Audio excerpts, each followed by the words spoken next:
Good evening, everyone. My name is Jim Midott, and I have the amazing, great fortune to be the executive director of the Urban Flood Safety and Water Quality District. And I want to start by just saying thank you. I'm so grateful to each of you for considering serving on the board of this brand new organization. It's not really new, it's coming from over 117 years of practice, but some really cool improvements that you're going to learn about tonight.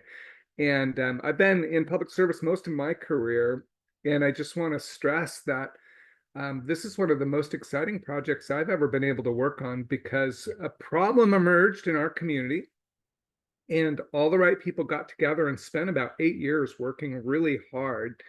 And through a lot of compromise and consensus and hard work, they came up with a pretty great solution to keeping everybody dry on the floodplain and ensuring that all those jobs and housing and critical infrastructure remain protected.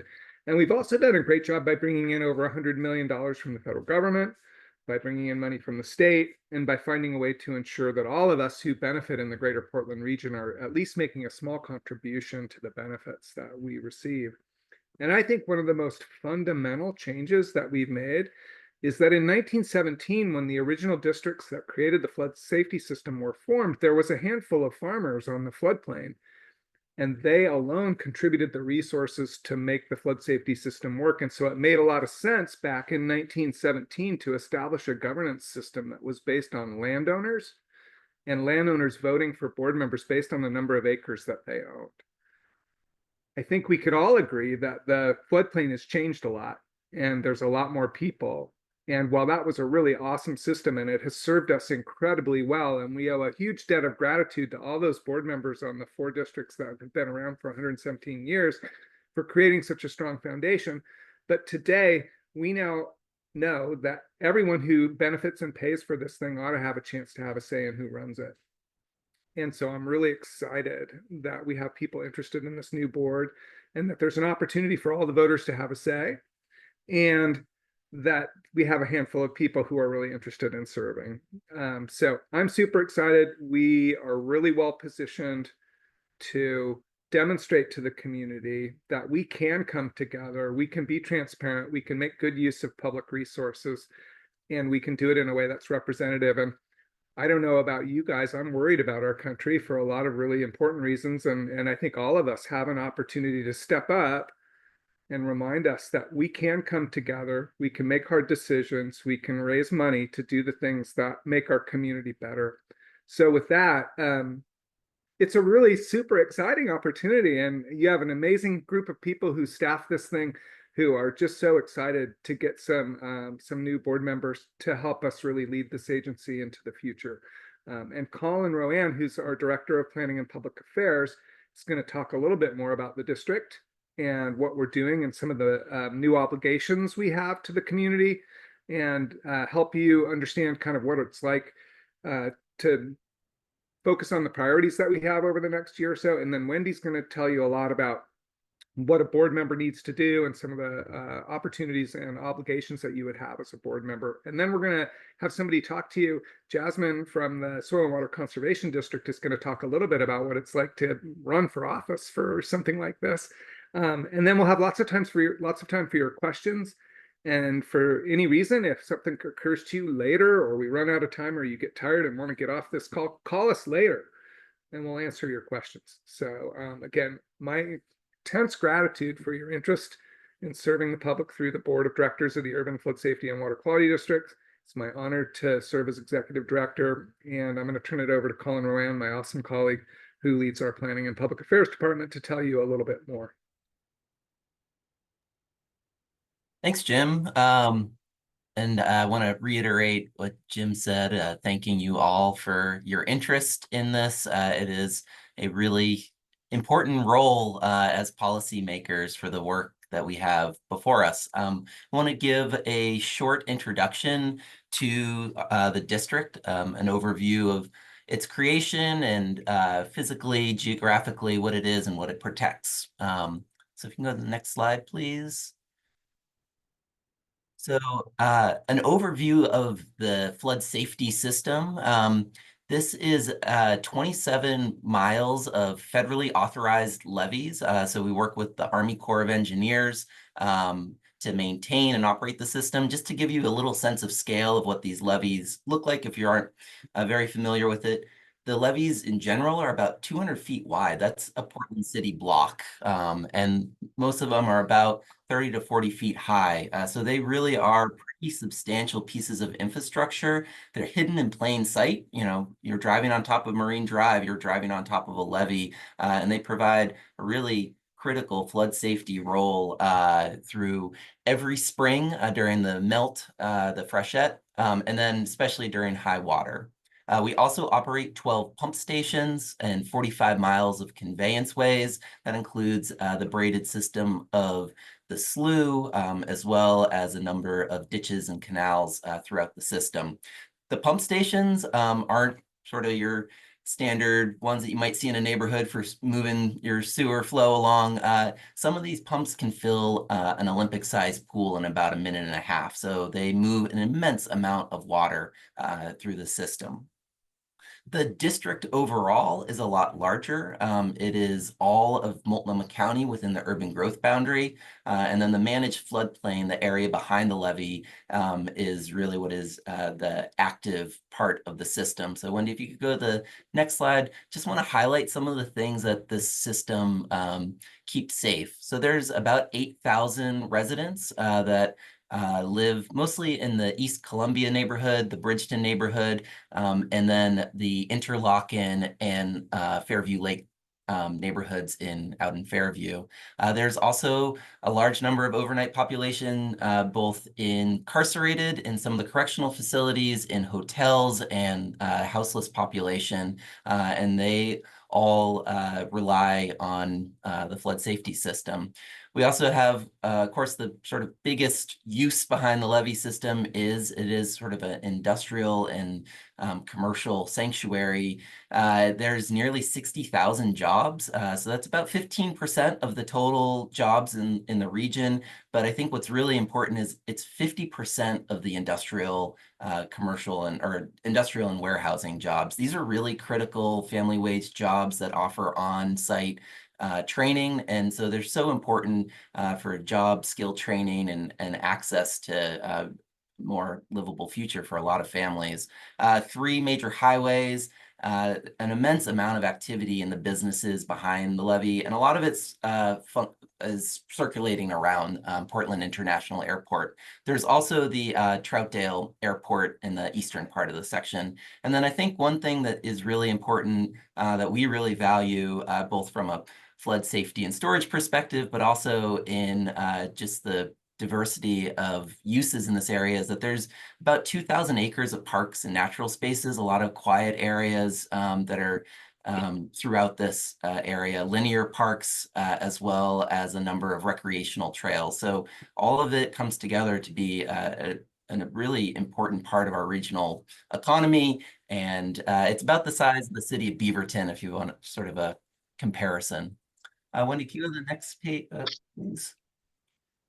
So the Urban Flood Safety and Water Quality District, as Jim highlighted, is sort of part of this continuum of flood safety that really started in the early 20th century. And it also highlights a change in the way that we think about flood safety. In the early 20th century, it was in this period in history where it was all about sort of engineering our way out of everything, bigger, move all the water as fast as possible. And largely that's how our system has been built. But the sort of changes because of climate change, because of sort of less predictability as far as rainflow and more atmospheric rivers, as well as sort of maturing in the engineering and technical realms around nature-based solutions.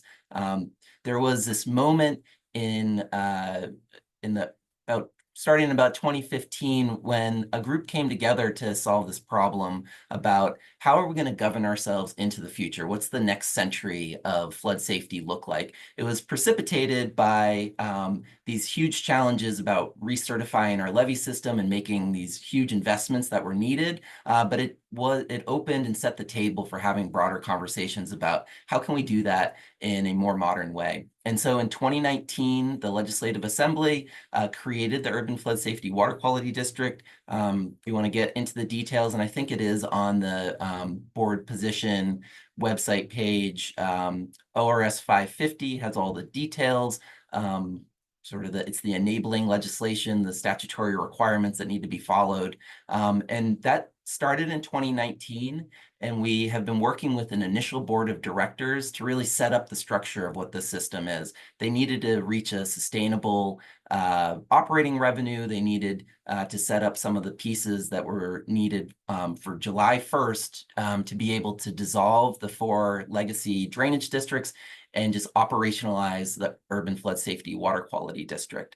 That also comes with in May of 2024, the voters of urban Multnomah County passed a general obligation bond measure. And we also made some changes in the 2024 Oregon legislative session to make it so that we would have the sustainable revenue structure that was needed. So we continue the longstanding responsibilities that we have around providing flood safety. It does ask for us to look at providing those services in a different way, but that really is about maintenance, about design and construction of the levee system, as well as looking for some nature-based solutions. And then there's additional purposes beyond those kind of environmental purposes. There's also the requirement to embed equity in all of the work that we do, and also to celebrate the cultural history of the managed floodplain. So that is new purposes that we don't currently have or didn't have up until July 1st. And so we're working, and we'll be working with the board, maybe you, to actually establish what the policies around those things are. So Wendy, if you go to the next slide, do you want to just highlight quickly some of the district goals over the first 3 years? And so developing a strategic framework is really key. We really want to be able to articulate the vision of this board about what the future of the district looks like. The initial board has established a mission, vision, values, and that is available on our website. So I encourage you to take a look at that. But we need to be able to articulate how we're going to do that work. How are we going to approach the new purposes and responsibilities? How are we going to update what we're currently doing? And how we're going to keep on doing the things that work really well as we look at capital projects, as we look at our ongoing operations. So it's a really important role. Around those capital projects, as noted before, the voters approved the $150 million bond. That's part of a larger capital package. Jim noted that unlocked about $100 million in federal funding. We're also pursuing state funding as well as grant funding. There's about $300 million of capital projects that we need to do to bring our system up to more modern standards. Another key part of the ORS 550 that created the district was the requirement to have a watershed improvement plan. This is something that staff are really excited about, and we need policymakers to help guide some of this work. But this is going to identify some of the opportunities for nature-based solutions, for keeping more water in the landscape in a safe way, and also looking for where our partners, the city of Portland, the other cities, Metro, the Port of Portland, and others are doing work, and to really bolster that work, as well as working with community-based organizations and others in the field. We have an adopted equity policy that the initial board did, but now we're really working on operationalizing that and having each one of our departments and groups have their own equity action plans to really work on how they can embed the equity work throughout the organization. And that's really to fulfill that purpose around embedding equity in all of our operations. Of course, there's taking a look at the existing work that we do and seeing if there's ways to change that, as well as finding additional funding. Flood safety, these projects are really big projects, and we're a very small organization, so we do rely on partnership. And so we'll be working with the board to bolster our existing partnerships as well as looking to expand it. So there's more than that, but that's some of the core elements in the first 3 years of this district. I want to hand it over to Wendy to talk through some of the board roles, responsibilities, and the process. Thank you. Thanks, Colin. And before I start, I just want to let folks know, like, if you have a clarifying question or burning question for each speaker, feel free to raise your hand or speak up and ask that. Otherwise, we'll also have time at the end for more in-depth conversation. So any questions for Colin? Burning questions? If not, I will move forward.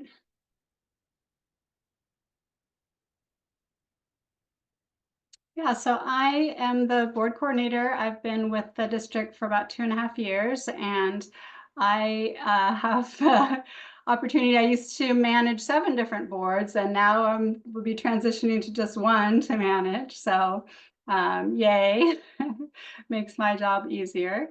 But I'm going to share a little bit about the general roles and responsibilities of special district board members, as well as responsibilities specific to the urban board. And then following that, I'll talk more about the different board positions and the selection and election process. I have just recently added a board job description to the website. So if you're interested in more details there, it will be available, linked, and I'll put that in the chat later. So I just want to say also that as part of, for those that are selected for the board, we plan board orientation in January, and we'll be sharing more detailed information about board roles and responsibilities. So as Colin and Jim said, the district was created by the state legislature as a special district, which is a special purpose government body. So the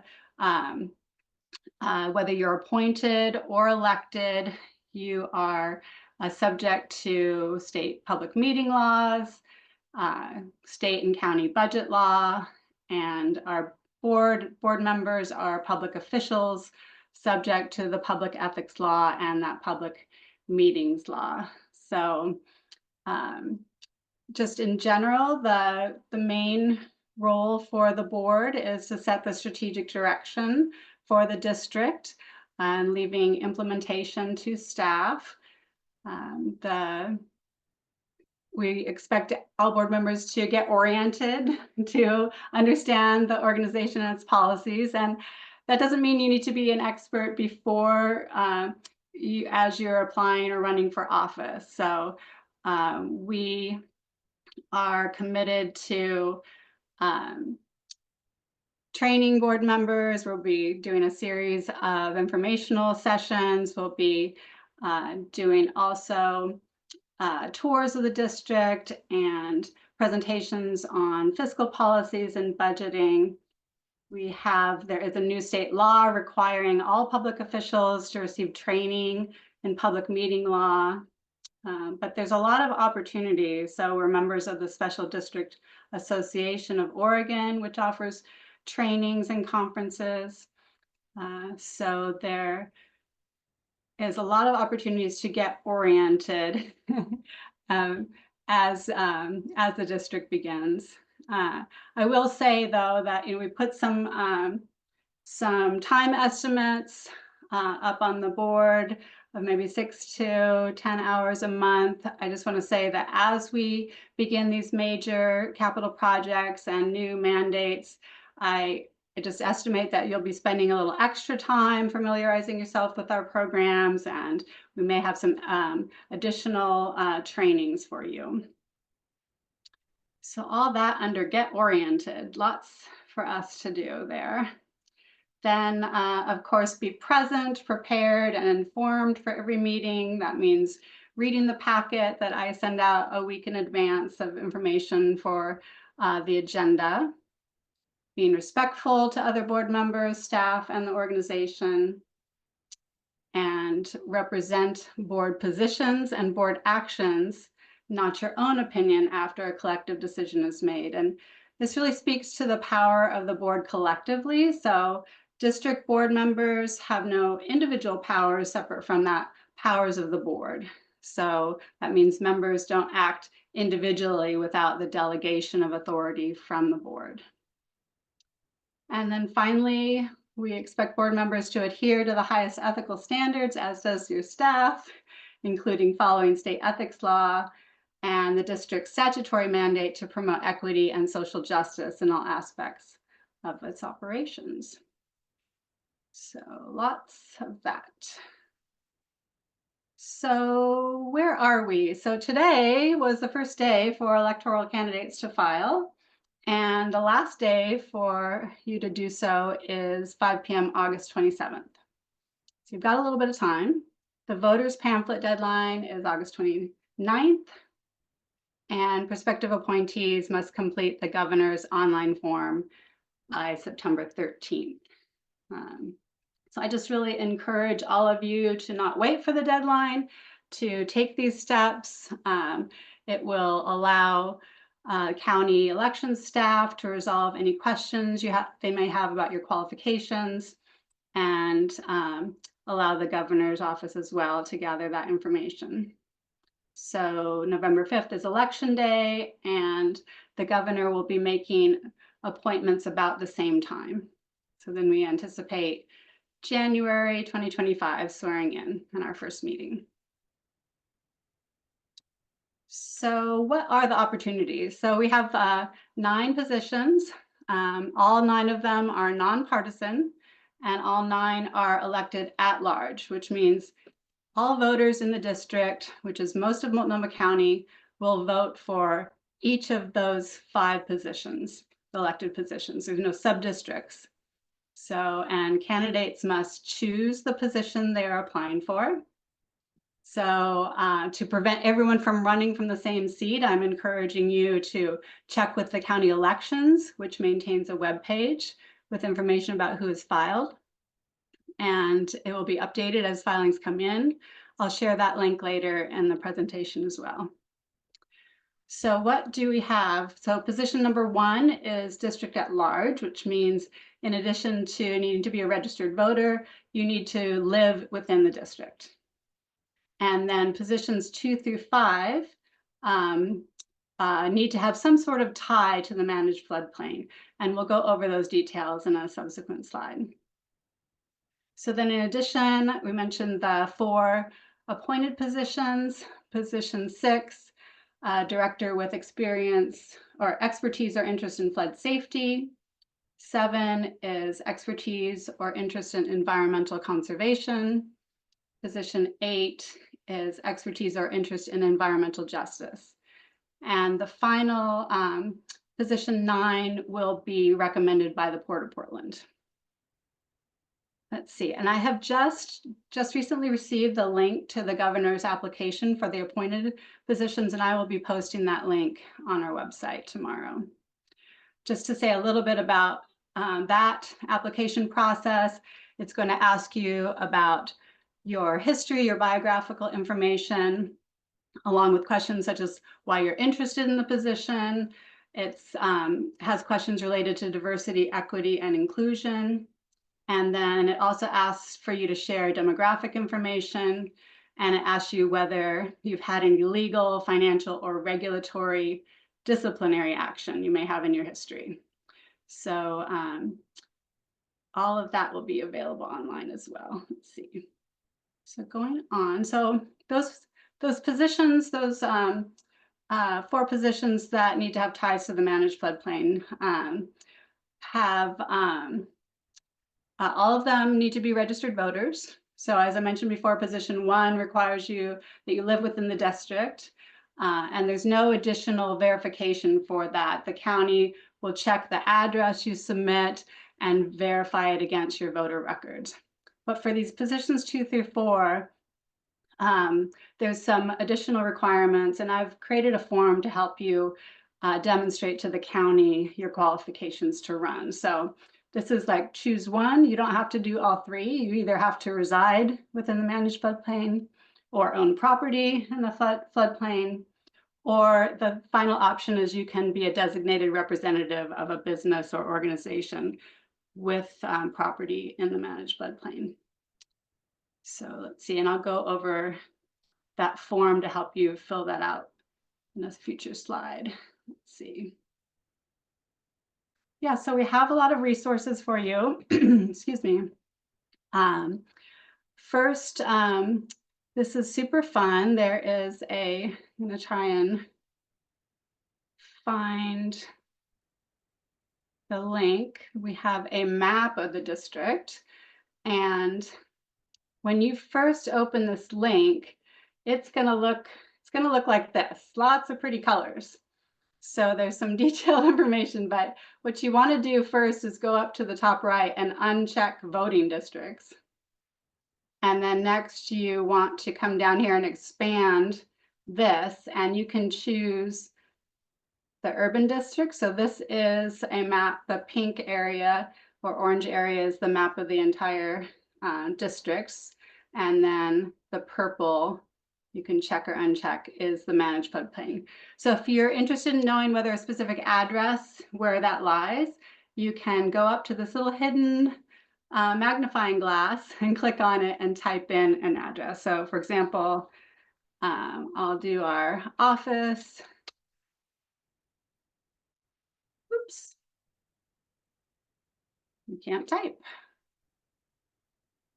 And it will come up showing that it is in the purple area in the managed floodplain.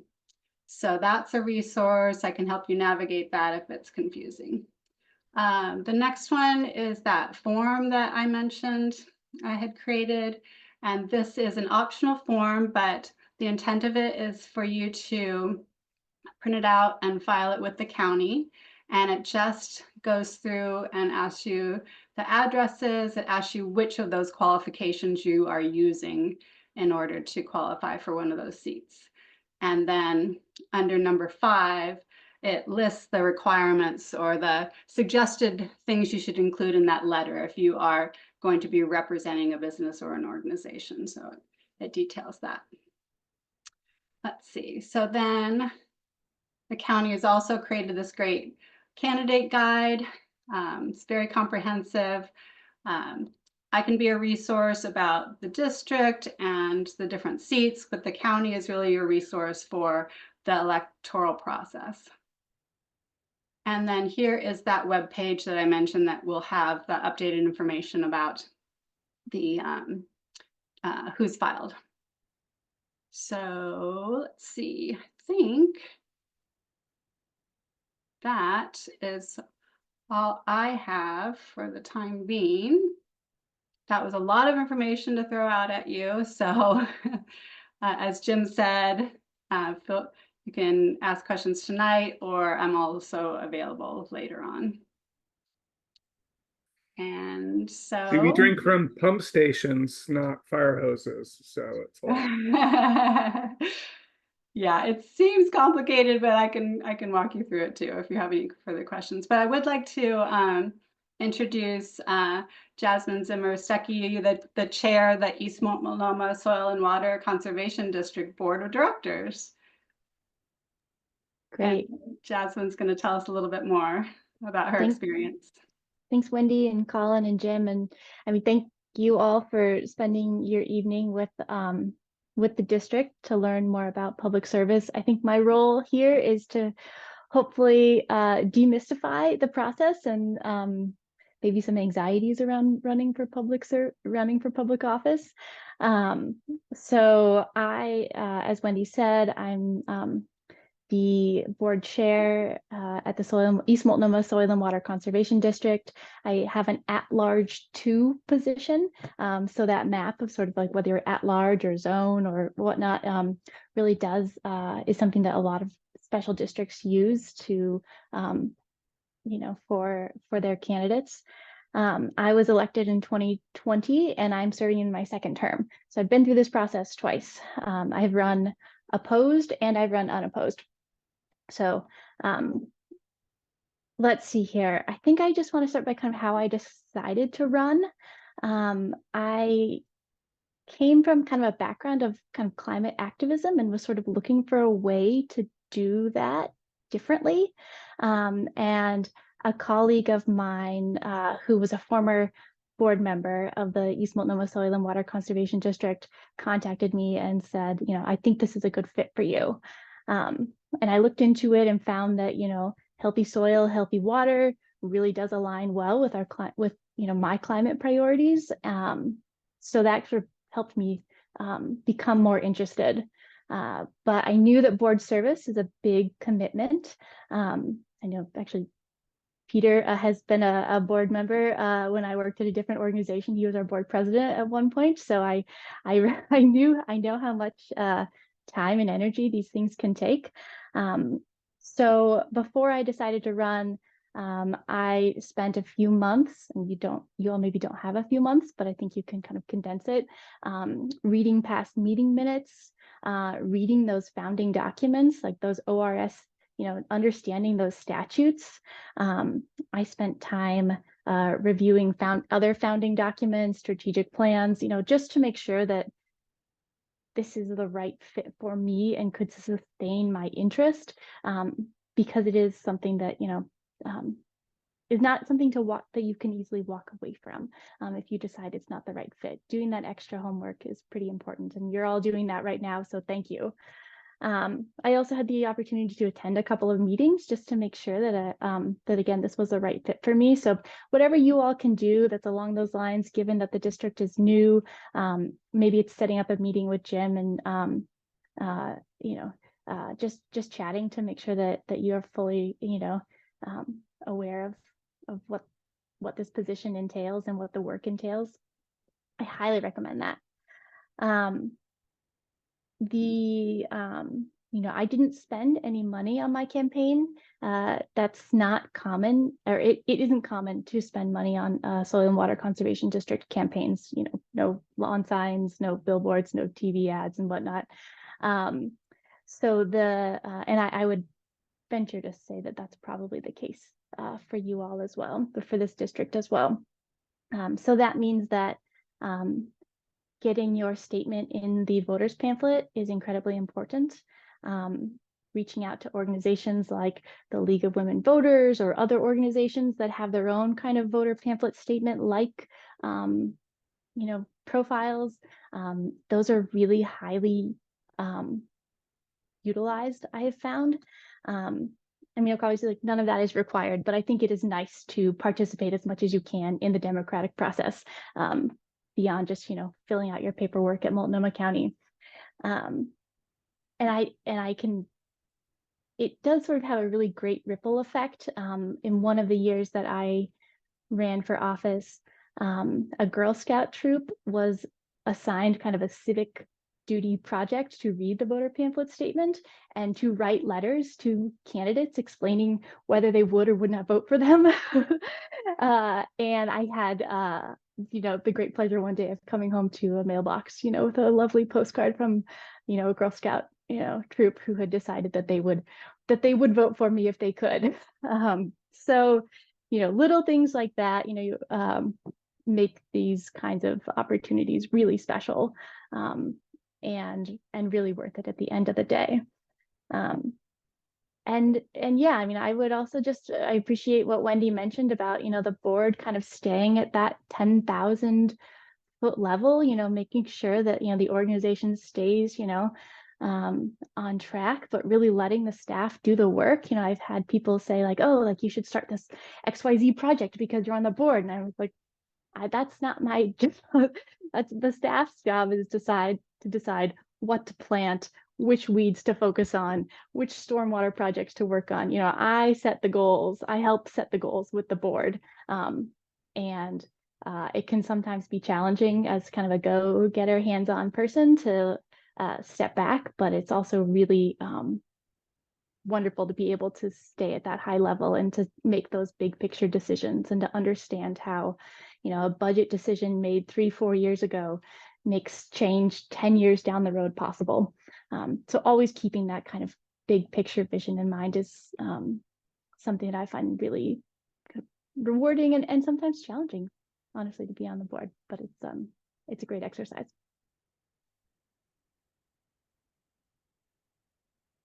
That's what I've got.